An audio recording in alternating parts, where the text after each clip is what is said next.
And I found that this workshop was very valuable because there is so much expertise in this field on the social aspect of transitions to low carbon mobility. However, that expertise is rarely consolidated. You hardly ever see so many people having unique input, unique experiences in the same room.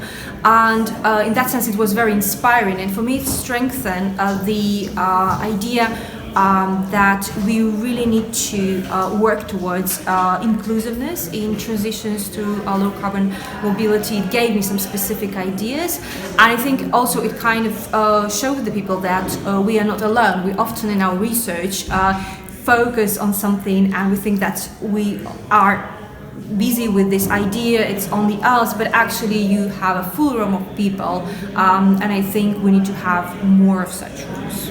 I think social sciences should play an important corrective but also complementary role to what I perceive dominance of technology-focused approaches in energy transition. This is not an anti-technology statement, but I think you can reap even more positive results if you complement technology with social science approach, because that increases the compatibility of technology with people's everyday life needs.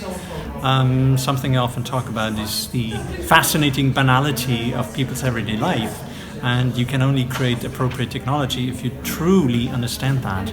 And a workshop like this, I think, can help shape research agendas more towards that direction.